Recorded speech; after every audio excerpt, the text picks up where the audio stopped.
G'day everyone, my name's Chris Ryan and welcome to my talk at the 2020 Digital Floodplain Management Conference. My topic is ARR2019 Quirks and this is part 1, embedded bursts in ARR1987 and ARR2019. I'll be covering this presentation, embedded bursts, and aiming to answer the questions, what are they, why do they occur, how often do they occur, how significant can they be, and can we mitigate their impact by smoothing the bursts out.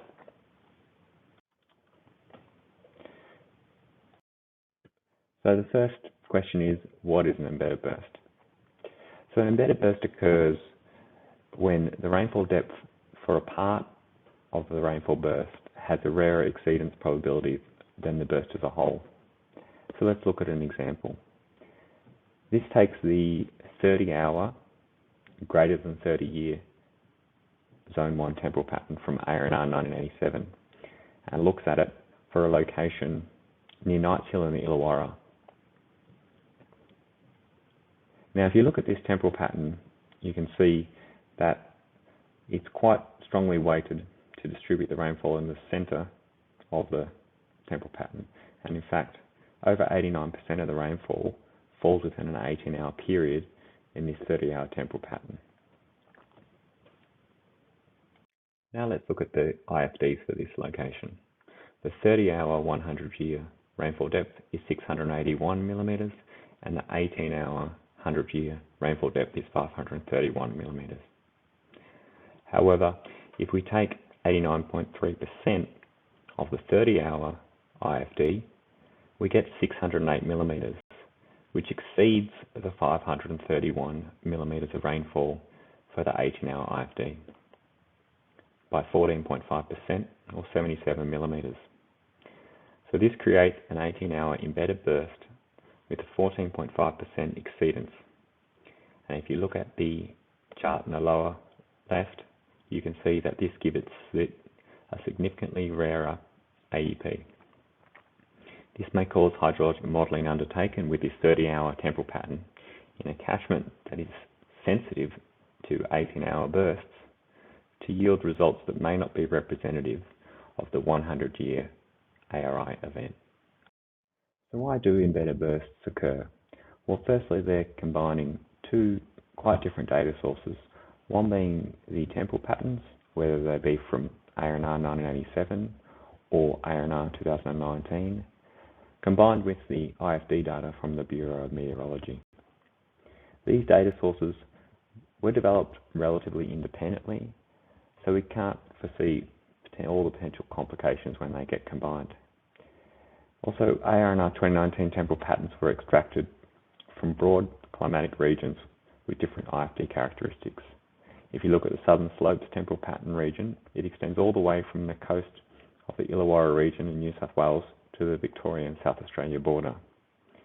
So IFD rainfall depths in this climatic region vary greatly, and an individual pattern may have embedded bursts at some locations and not others. So this means that embedded bursts can only be easily identified after temporal patterns and IFD depths are combined to create rainfall hydrographs. So no amount of pre-processing or preparation of the data will be able to avoid them completely, and practitioners need to be aware of them and their impact in their modelling. So we wanted to understand how prevalent embedded bursts really are in ARR1987 and now in ARR2019. To do this, we decided to use a data mining approach, basically automating Storm Injector to download data for a lot of different locations. We randomly generated 20 locations within each region, within both the ARR1987 and ARR2019 temporal pattern regions. And then we prepared rainfall hydrographs for the full range of durations available for those points. This resulted in the analysis of over 350,000 rainfall hydrographs for ARR2019 and over 22,000 for ARR1987. So let's get straight into some results for ARR1987. Now, we only recorded embedded bursts when they exceeded 2%, meaning that the rainfall in the sub-period exceeded the IFD for that sub-period duration by equal to or more than 2%. Now, using that criteria, we found that there were embedded bursts in the majority of hydrographs generated for ARR1987, 54%. Now, 57 of the ARR1987 temporal patterns were found to generate embedded bursts in 100% of the random locations. This included the example we presented earlier of the 30-hour Zone 1 TP34. That particular temporal pattern resulted in embedded bursts that ranged from 2.8% to over 14%, depending on which of those 20 random Zone 1 locations were used. Now, while embedded bursts were quite common in the ARR1987 hydrograph, they tended to be less significant. There are only seven examples of embedded bursts that exceeded 20%. However, given ARR1987 uses a single temporal pattern for each duration, it is still seen as important to be aware and check for embedded bursts if you are doing any modeling with ARR1987 methods. Now, the results for ARR2019 showed that embedded bursts exceeding 2% were found in a significant minority of hydrographs, being 10%. It was strongly weighted towards hydrographs generated from aerial temporal patterns. 16% of these had embedded bursts, and 3.7% of hydrographs generated from point temporal patterns had embedded bursts. Now, looking at the most significant embedded bursts, of the 88 embedded bursts that exceeded 50%, 85% of these related to aerial temporal patterns, and 58% of these were from the wet tropics and southern slopes mainland temporal pattern regions. This is shown in the table 3, which shows the percentage of hydrographs including embedded bursts more than 10% by region. And you can see that southern slopes mainland region, followed by the wet tropics and rangeland west, had the most embedded bursts. However, it can get worse when you consider error reduction factors. Now, ARR2019 calls for error reduction factors to be used to reduce the total rainfall depth as a function of catchment size, exceedance probability, and duration. Now, in general, ARFs are lower, i.e. the rainfall is reduced by a greater proportion as duration decreases and as exceedance probability gets rare. You can see this in these charts on the right. The consequence of these ARF relationships is that they can exacerbate embedded bursts. For example, if you were looking for a 3-hour embedded burst within an hour, 9-hour storm burst, when considering ARFs, your threshold for the maximum rainfall during any 3-hour period will be applied a lower ARF, i.e. a greater reduction than the storm burst as a whole.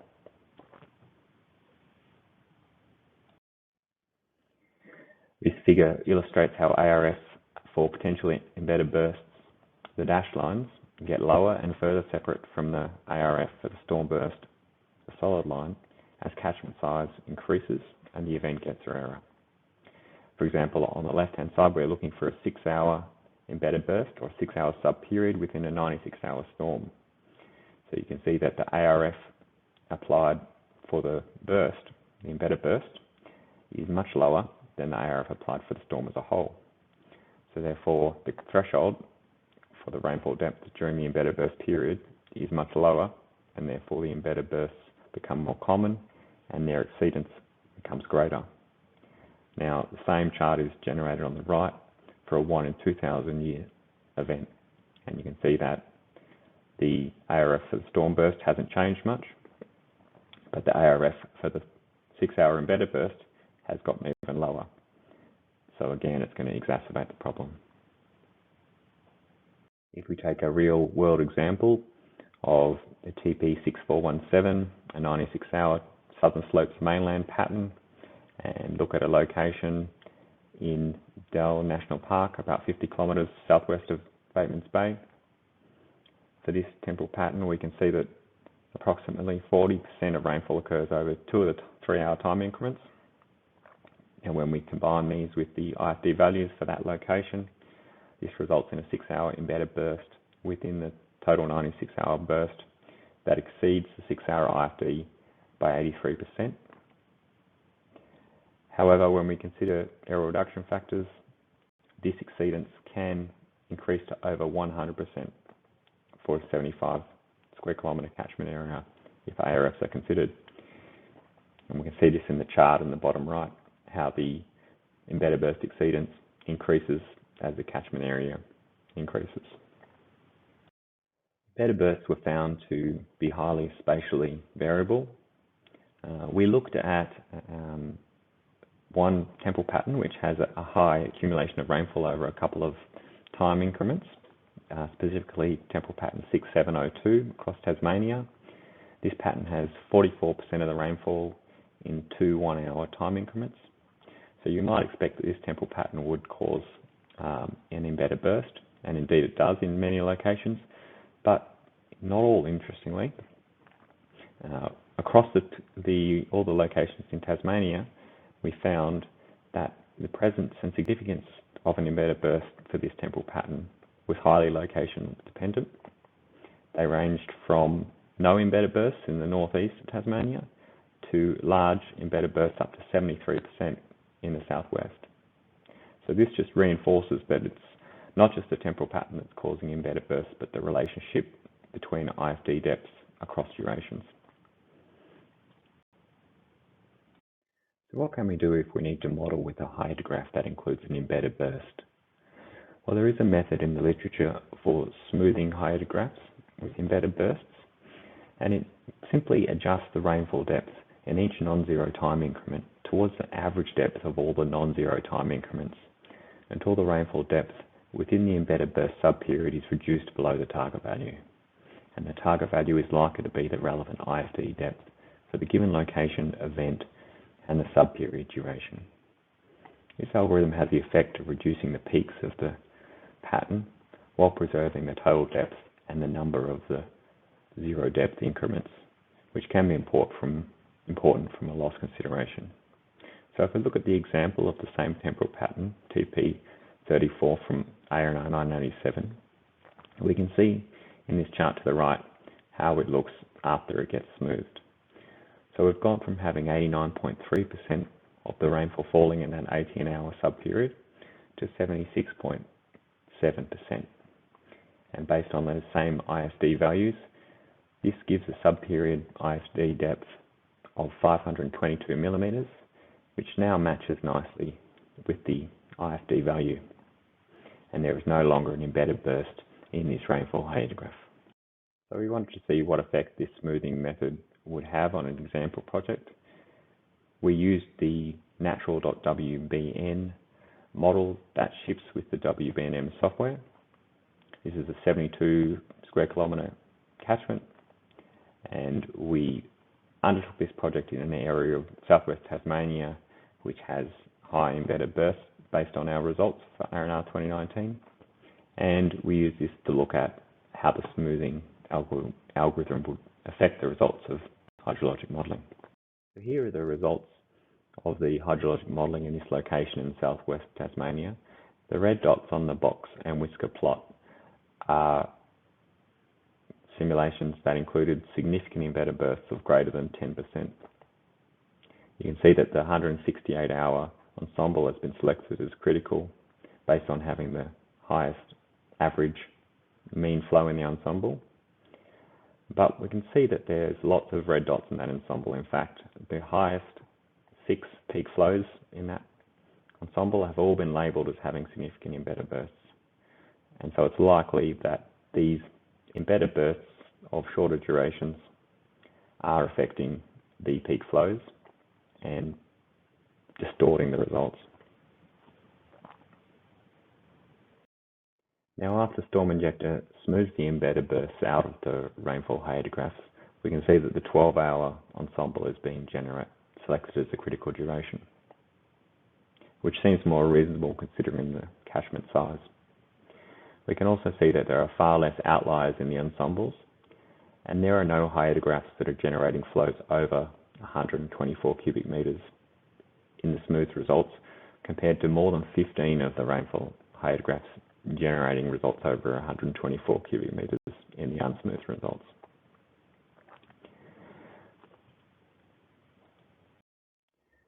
In conclusion, we've learned that embedded bursts can be expected to occur in a significant proportion of hydrographs from both ARR1987 and ARR2019.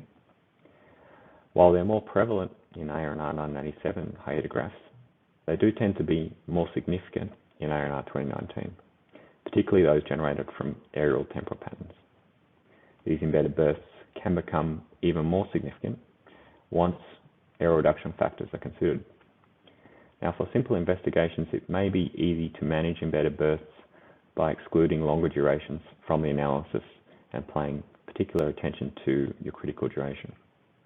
However, for more complex studies, such as overland flow studies, where you are considering a wide range of duration, you should give strong consideration to identification and smoothing of embedded bursts. Well, that's about all the time I had to discuss embedded bursts today. If you'd like some more information, please feel free to read our full paper, which has a lot more details on our analysis. You can also try Storm Injector yourself to smooth some embedded bursts, and you can obtain that from our website. Thanks very much for your time. Hi, my name is Oscar Garratt from Wollongong City Council. I'm going to run through part 2 of the presentation for you and discuss how we've been using the at-site IFD analysis tool within Storm Injector to help us with floodplain management and the review of our flood studies. A little bit of background for those of you outside of New South Wales. Wollongong is a coastal city on around 80 kilometres south of Sydney.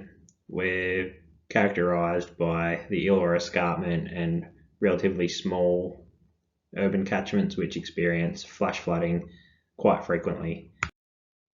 We've collated all of our local daily and pluvio data from the BOM, Sydney Water and Manly Hydraulics Laboratory operated rainfall gauges within Storm Injector. Storm Injector then provides an annual maximum series from each of those gauges from 5 minutes up to 7 days.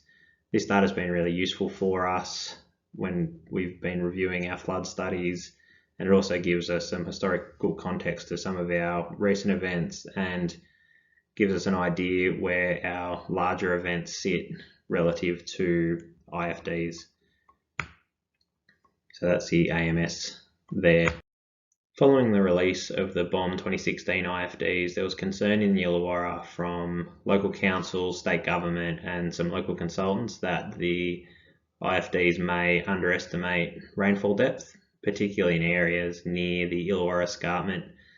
Council was concerned that if we adopted these IFDs and applied them to our flood studies, there may be implications for our flood planning, emergency management and infrastructure design.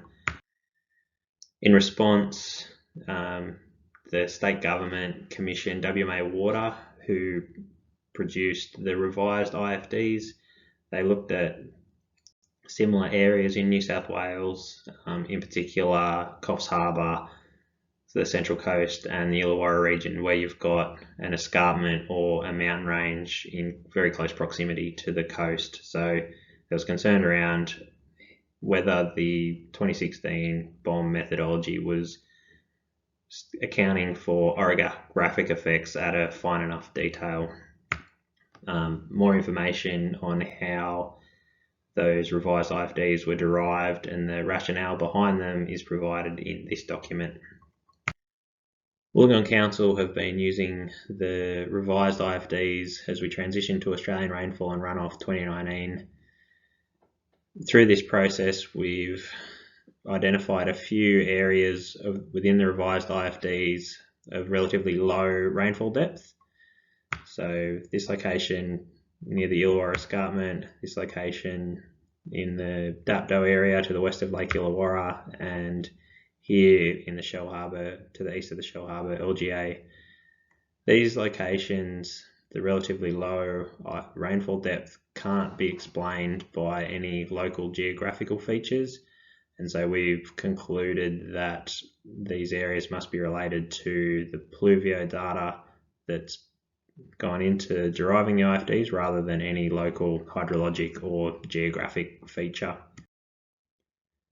This figure shows the location of BOM, MHL and Sydney water pluvios in the Illawarra. Our earliest pluvios are from 1983 in the West Dapto area. Significantly, we had a very large event in this region in 1984, and so it was recorded at two pluvies, but nowhere else. So following that event, there was quite a few more gauges installed, particularly in 1985. Also, we've had some recent events in the southern Illawarra 2011, 2016, 2017, and in the northern Illawarra 2014, 15 and 16.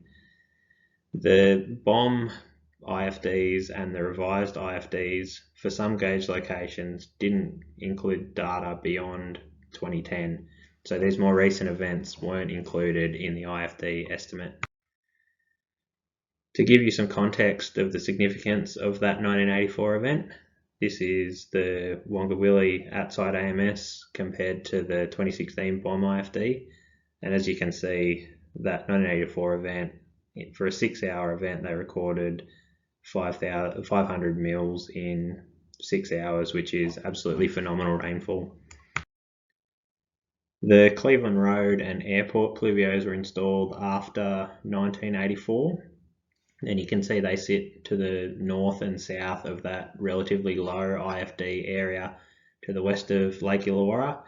Significantly, they recorded their three largest events in 2011, 2016 and 2017. Council recently engaged WMA Water to make a minor update to the revised IFDs. This update primarily involved using the updated AMS data from Storm Injector. So the figure on the left is the revised IFDs from 2018, and the figure on the right is the updated IFDs using the extended AMS data. Significantly, those areas of relatively low IFD depths seem to be quite improved, and Council will now be using this data as we continue the review of our flood studies, and we're hopeful that this will help us achieve AEP neutrality using the ARR2019 methodology. This figure shows the relative differences in IFDs between the revised IFDs and the updated 2020 IFDs. There are generally increases across the board with the updated IFDs based on the extended AMS, some as high as 20%, which is quite significant just based on extending the AMS from a few years. So that's just some of the ways that we've been using Storm Injector's IFD analysis tool and some of the things we've been using the outputs for. If you've got any questions, please flick me an email. Thank you very much.